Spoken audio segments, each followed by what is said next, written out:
Medchal police station పరిధిలో గంజాయి కలకలం రేపింది.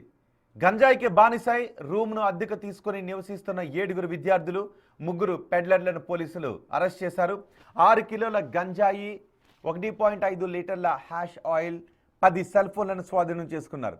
కుత్బుల్లాపూర్ ఎస్ఓటి, మేడ్చల్ పోలీసులు సంయుక్తంగా ఈ ఆపరేషన్ చేపట్టారు. నిందితులను రిమాండ్కు తరలించి విచారిస్తున్నారు పోలీసులు. ఇక మొన్న నైట్ వచ్చిన సమాచారంతో దాడులు చేశామని చెబుతున్న మేడ్చల్ సిఐ సత్యనారాయణతో మా ప్రతినిధి అక్రమ్ ఫేస్ టు ఫేస్ చూద్దాం. Cyberabad commissionerate Medchal police station పరిధిలోని సికింద్రాబాద్ స్థానికంగా గంజాయి కలకలం రేపింది. దాదాపు 10 మంది గంజాయికి సంబంధించినటువంటి వినియోగదారులు అక్కడ ఉన్నటువంటి తెలిసి కూడా అటు పోలీసులు అయితే దాడులు చేశారు. అందులో 5 స్టూడెంట్స్ ఉన్నట్టు కూడా గుర్తించారు. ప్రస్తుతం మనతో మేడ్చల్ సిఐ సత్యనారాయణ గారు ఉన్నారు. అసలు దానికి సంబంధించినటువంటి పూర్తి వివరాలు వారి ద్వారా తెలుసుకుందాం. సార్ చెప్పండి, అసలు మీకు ఇన్ఫర్మేషన్ ఎప్పుడు వచ్చింది? మొత్తంగా అక్కడ ఎంతమందిని గుర్తించారు గంజాయి తీసుకున్నారు? మాకు ఇన్ఫర్మేషన్ మొన్న నైట్ వచ్చినప్పుడు ఎంబడే మా ఫోర్స్ అందరు కూడా వెళ్ళి అక్కడికి వాళ్ళందరినీ కూడా రెస్క్యూ చేయడం తీసుకురావడం జరిగిన తర్వాత అందులో ఒక 3 మెంబర్స్ పెడ్లర్స్ ఉన్నారు, సెల్ చేయడం అది చేస్తారు. ఇంకో 7 మెంబర్స్ కన్జ్యూమర్స్ ఉన్నారు. దాని మీద ఇన్వెస్టిగేషన్కి రిమాండ్కి తరలించడం నిన్న. ఇంకా ఇన్వెస్టిగేషన్ ప్రోగ్రెస్లో ఉంది. అంటే మీరు వెళ్ళే టైంకి వాళ్ళు ఏమైనా కన్జ్యూమ్ చేస్తూ అట్లా ఏమైనా ఉన్నారా సార్? వాళ్ళు లేకుంటే ఆల్రెడీ కన్జ్యూమ్ చేసినట్టు మీకు ఇన్ఫర్మేషన్ వచ్చిందా? అది మేము పెడ్లర్స్ని పట్టుకున్న తర్వాత వీళ్ళు ఎవరికైతే కన్జ్యూమర్స్కి వాళ్ళకి సేల్ చేసిండ్రు వాళ్ళని కన్జ్యూమర్స్ని కూడా ఐడెంటిఫై చేసినాం. వీళ్ళు సేల్ చేసిన తర్వాత ఎవరెవరికి సేల్ చేసారు, ఎవరు కన్జ్యూమర్స్ అనేది ఐడెంటిఫై చేసినాం. అంటే ఇప్పుడు 3 పెడ్లర్స్ కూడా ఉన్నారంటూ కూడా చెప్తున్నారు. వీళ్ళకి అసలు ఈ గంజాయి ఎక్కడి నుండి వచ్చింది, ఏంటి, వీళ్ళు ఎక్కడి నుంచి కొనుగోలు చేస్తున్నారు, వీళ్ళకి ఎలా వస్తుంది ఇదంతా? వీళ్ళు వేరే స్టేట్ల నుంచి వెళ్ళి తీసుకురావడం జరుగుతుంది. తీసుకొచ్చి ఇక్కడ అమ్మడం జరిగింది. అది ఇంకా ఇన్వెస్టిగేషన్ జరుగుతుంది. అంటే గంజాయి మాత్రమేనా సార్, ఇంకేమైనా మత్తు పదార్థాలు ఏమైనా అక్కడ స్వాధీనం చేసుకున్నారా? ఆశీష్ ఆయిల్ ఉంది, గాంజాయి ఉంది, 2 కూడా స్వాధీనం చేసుకున్నాం.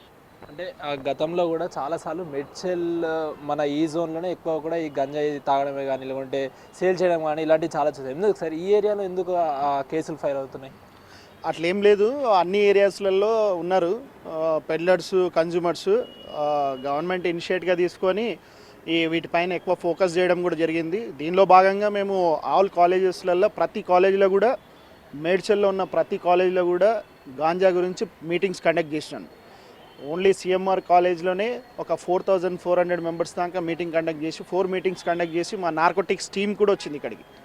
వచ్చి వాళ్ళని ఎవ్రీ టైం అవేర్ చేస్తూ ఉన్నాము. మాకు కూడా పైనుంచి ఆఫీసర్స్ ఇన్స్ట్రక్షన్స్ ప్రకారము అందరికీ అవేర్ చేస్తూ ఉన్నాం. స్టూడెంట్స్కి కానీ అదర్ ఎంప్లాయీస్కి కానీ ఈ కంపెనీస్లలో వేరే హౌసెస్లలో ఉన్న ఎంప్లాయీస్కి కూడా ఎప్పటికప్పుడు మేము చేస్తూ ఉన్నాము. అంతటా జరుగుతూ ఉన్నది. దీని మీద కూడా యాక్షన్ మేము గట్టిగానే తీసుకొని కేసెస్ రిజిస్టర్ చేస్తూ ఉన్నాం. మనం ఎప్పటికప్పుడు అవేర్నెస్ చేస్తున్నా కూడా ఇలా కన్జ్యూమ్ చేసే వాళ్ళ సంఖ్య అయితే రోజు రోజుకి పెరుగుతుంది. ఈ సందర్భంగా స్టూడెంట్స్కి ఏం చెప్పదలుచుకుంటాం? ఆల్ ద స్టూడెంట్స్, యూత్కి ఒక మెసేజ్ ఇస్తూ ఉన్నా. ప్రతి ఒక్కరు కూడా ఈ గాంజా అనేది దానికి బానిస కాకుండా, అంటే ఎవరైనా పెడ్లర్స్ కానీ కన్జ్యూమర్స్ కానీ ఉంటే పోలీసు దృష్టికి తీసుకొస్తే వాళ్ళని మనం సరిచేయడం కానీ వాళ్ళ పేరెంట్స్కి పిలిపించి మాట్లాడడం కానీ వాళ్ళని కౌన్సిలింగ్ చేయడం కానీ జరుగుతుంది. సో లాస్ట్కి ఈ గాంజా కన్జ్యూమర్స్ లాస్ట్కి వాళ్ళు సూసైడ్ చేసుకోవడం కానీ లేదంటే వాళ్ళు అన్కాన్షియస్లోకి వెళ్ళిపోవడం కానీ ఇటువంటివి జరుగుతూ ఉంటాయి. Final stage of the consumers of the ఈ సో నార్కోటిక్స్ అండి. సో యువత అందరు కూడా ఇప్పుడు ఈ ఏజ్ని కంట్రోల్ చేసుకొని బాధ్యతగా వ్యవహరించి పెద్దలు చెప్పిందిని అందరూ చదువుకొని నీట్గా ఉంటారని కోరుకుంటా ఉన్నాను. పేరెంట్స్ కూడా పిల్లలు ఎక్కడ పోతుర్రు, ఏం చేస్తుర్రు అనేది కొంచెం దృష్టి పెట్టుకోవాలి. పేరెంట్స్ ఏదో పనిలో ఉండి పిల్లలు చదువుకుంటారులే అని చెప్పేసి అనుకుంటా ఉన్నారు. కానీ పేరెంట్స్ కూడా పిల్లలు ఎటు పోతుర్రు, ఎటు తిరుగుతుర్రు, చెడు తిరుగుతుర్రా లేకపోతే మంచిగానే ఉంటున్నారా అనేది ఒక దృష్టి పెట్టుకుంటే మేము always support with local people and public అండి. We are ready to serve the people, ready any time please. So అది గంజాయి చాలా ప్రమాదకరం. ఫైనల్ స్టేజ్కి వెళ్తే ఆత్మహత్యలు చేసుకునే వరకు కూడా ఈ కన్జ్యూమ్ చేసే వాళ్ళు వెళ్తారు. సో ఖచ్చితంగా దీనిపై అందరికీ అవేర్నెస్ ఉండాలంటూ కూడా చెప్తున్నారు. అదేవిధంగా తల్లిదండ్రులు కూడా ఎప్పుడు విద్యార్థులపైన ఒక కంట కనిపెడుతూనే ఉండాలంటూ కూడా చెప్తున్నారు. ప్రస్తుతం జరిగినటువంటి కేసులో 10 మందిని అయితే అదుపులోకి చేసుకున్నాం. వారిపైన సరైన ఇన్వెస్టిగేషన్ చేస్తున్నాము. అసలు వాళ్ళకి ఈ గంజాయి ఎక్కడి నుండి లభించింది, ఎక్కడ కొనుగోలు చేశారు, ఎప్పటి నుంచి వీళ్ళు సేవిస్తున్నారు అనే దానిపైన కూడా దర్యాప్తు ముమ్మరం చేస్తున్నామంటూ మేడ్చల్ సిఐ చెప్తున్న పరిస్థితి కనిపిస్తుంది. ఇప్పుడు అక్రమ్